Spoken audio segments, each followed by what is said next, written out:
শুনুন, মারা যেতে একদিন সবাইকে হবে, নাকি মনে করছেন জীবিত থাকবো?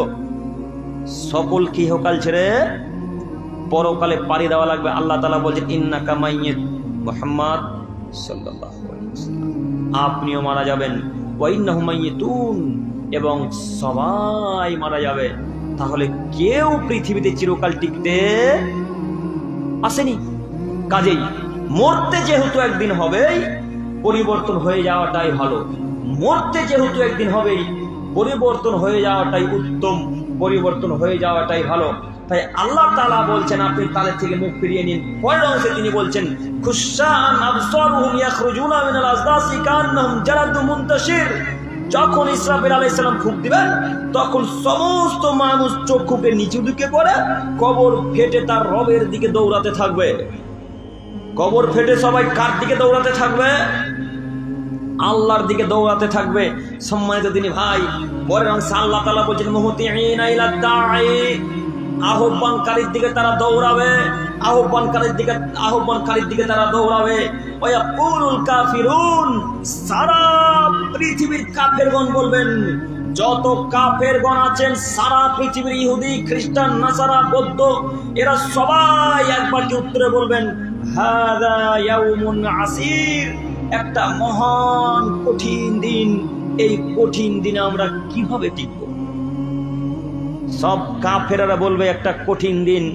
এরা এত বড় বিপদে পড়বে, যারা কাফের তারা কঠিন বিপদে পড়বে। মুরব্বী সাহেব, ও আমার যুবক ভাই, আপনাদের বলি, এই কঠিন দিন থেকে যদি বাঁচতে চান, তাহলে আপনাকে যুবক অবস্থাতে ইবাদত করা লাগবে। আল্লাহ সুবহানাহু ওয়া তাআলা যুবক অবস্থায় ইবাদতকে যত পছন্দ করেন, বৃদ্ধ অবস্থায় ইবাদতকে তত পছন্দ করেন না। আল্লাহ নবী বলছেন, তাই তো 7 শ্রেণীর মানুষ কিয়ামতের মাঠে আল্লাহর আরশের ছায়া তলে থাকবে। 7 শ্রেণীর মানুষ আল্লাহ সুবহানাহু ওয়া তাআলার আরশের ছায়া তলে থাকবে। তার এক শ্রেণীর মানুষ যারা যুবক অবস্থায় ইবাদত করে, যারা যুবক অবস্থায় আল্লাহকে বেশি বেশি করে ডাকে, তারা আল্লাহর আরশের ছায়া তলে থাকবে। হে আমার যুবক ভাই, আপনাকে আমি কি দিয়ে বুঝাই? কাফেরগণ বলবে হাযা ইয়াউমুন আসির, এটা কঠিন একটা দিন, একটা খুব বিপদ, মহাময়, কঠিন, সংকটের একটা দিন। সেই দিন, বিপদ, কঠিন দিন থেকে যদি বাঁচতে চান, তাহলে আপনাকে ইবাদত করা লাগবে। সেই কঠিন ভয়াবহ দৃশ্য থেকে যদি বাঁচতে চান, তাহলে আপনাকে 5 ওয়াক্ত সালাত আদায় করা লাগবে। সেই কঠিন বিপদ থেকে যদি বাঁচতে চান, তাহলে আপনাকে 5 ওয়াক্ত সালাত আদায় করার সাথে সাথে জেনার গল্প ত্যাগ করতে হবে। একটু আগে আব্দুর রহমান মিরাজি সাহেব আপনাদেরকে জেনার গল্প শোনাচ্ছিলেন, যে কেউ যদি জেনা করে তাহলে তার ইবাদত কবুল হবে না। এই বাক্য বলছিল তো, শুনেছেন?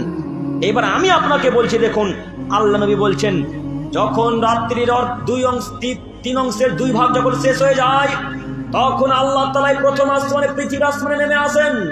প্রথম আসমানে নেমে এসে আল্লাহ তাআলা ডাক দিয়ে বলেন, কে কোথায় আছো? আমার কাছে চাও, আমি তোমাদেরকে তাই দিয়ে দিব। যে যা চাইবে আমি তোমাদেরকে তাই দিয়ে দিব। কে আমার কাছে ভিক্ষা চাও, আমি তাকে ভিক্ষা প্রদান করব। কে পাপ থেকে মুক্তি পেতে চাই, আমি আল্লাহ তাকে পাপ থেকে মুক্তি করে দেব। কে টাকা পয়সা রুজি পেতে চাই, আমার কাছে ভিক্ষা চাক, আমি আল্লাহ তার টাকা পয়সা রিজিক বাড়িয়ে দেব। কে আমার কাছ থেকে বড় গুনাহ থেকে বাঁচতে চাই, আমি আল্লাহ তার বড় গুনাহ ক্ষমা করে দেব। আল্লাহ তাআলা এই দোয়া কবুল করেন, আল্লাহ তাআলা এই দোয়া কবুল করেন, আল্লাহ তাআলা এই দোয়া কবুল করেন।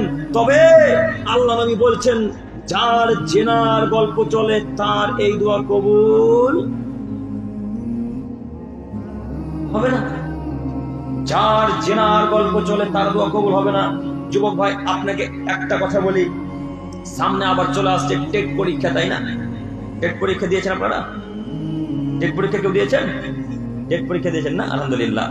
তো এই টেট পরীক্ষার আগে রাত্রে খুব তাহাজ্জুদের দোয়া করছেন, একেবারে তাহাজ্জুদের দোয়া করে চোখের পানিকে এদিক ওদিক ফেলে দাড়িকে ভিজে দিয়েছেন। একবারে দাড়িকে ভিজে দেওয়ার পরে আল্লাহকে বলছেন, আল্লাহ কালকে টেট পরীক্ষা আছে, আল্লাহ তাহলে টেট পরীক্ষা যেন আমি পাস করে যেতে পারি, মাবুদ আমি টেট পরীক্ষা যেন পাস করে যেতে পারি। তখন আল্লাহ তাআলা এক পর্যায়ে বলবেন, ও আব্দুর রহমান, তোমার জেনার গল্প বন্ধ করো, তারপরে তোমার এই দোয়া কবুল হবে। কথা আমি বুঝাতে পারলাম না? জেনার গল্প যতদিন চলবে কোন দোয়া আল্লাহ তাআলা কবুল করবেন না। অথচ আল্লাহ নবী বলছেন, ইয়ানজিলু রাব্বুনা তাবারাকা ওয়া তাআলা, আল্লাহ সুবহানাহু ইলা সামাই দুনিয়া, আল্লাহ সুবহানাহু ওয়া তাআলা প্রত্যেক দিন রাতে 3 ভাগে যখন 2 ভাগ শেষ হয়ে যায় তখন প্রথম আসমানে নেমে আসেন। এই প্রথম আসমানে নেমে আল্লাহ তাআলা ডাক দিয়ে বলেন, কে কি চাইবে আমার কাছে চাও, আমি তাই দিয়ে দিব। কে পাপ থেকে মুক্তি পেতে চাও চাও, আমি তাকে পাপ থেকে মুক্তি করে দেবো। কে আমার কাছ থেকে বড় গুনাহ থেকে বাঁচতে চাই চাও, আমি তাকে পাপ থেকে গুনাহ থেকে মুক্ত করে দেবো। তবে তাদের সবার দোয়া আল্লাহ কবুল করবে, ওই ব্যক্তির দোয়া কবুল করবেন না যার জেনার গল্প চলে, তার দোয়া আল্লাহ কবুল করবেন না। অতএব যুবক ভাই, আপনার উদ্দেশ্যে বলি, আর আল্লাহ নবী ওই বুখারী মুসলিমের হাদিসে বলছেন, কিয়ামতের মাঠে 7 শ্রেণীর মানুষ আল্লাহর ছায়া তলে আশ্রয় পাবে। তার আরেক শ্রেণীর মানুষ হচ্ছে জেনা থেকে যারা বাঁচে। একজন সম্ভ্রান্ত সুন্দরী নারী একটা যুবক ভাইকে জেনার দাওয়াত দিল।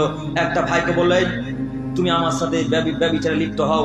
এই ভাই যদি এখন বলে, ইত্তাকুল্লাহ, শোনো, আমি আল্লাহকে ভয় করি, আমি তোমার কাছে যেতে পারবো না, আল্লাহকে ভয় করি, আমি তোমার কাছে যেতে পারবো না, এই বাক্য বলে যদি ওই ছেলেটা পাল্টা সেই মহিলাটার কাছ থেকে পালিয়ে চলে আসে, তাহলে আল্লাহর নবী বলছেন কিয়ামতের মাঠে এই ছেলেটাকে আল্লাহ তাআলা তার আরশের ছায়াতে দিবেন।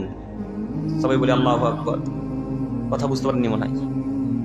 যেদিন কোনো ছায়া থাকবে না, একমাত্র ছায়া থাকবে, সেটা কিসের ছায়া বলেন তো দেখি? আরশের ছায়া। তা ব্যতীত কোনো গাছ গোছালি, এত বড় প্রাসাদ, এত বড় অট্টালিকা, আপনাদের এই বুর্জ খলিফার কোনো খলিফাই থাকবে না। এত উঁচু উঁচু টাওয়ার সব কি হয়ে যাবে? মাটিতে মিশে যাবে।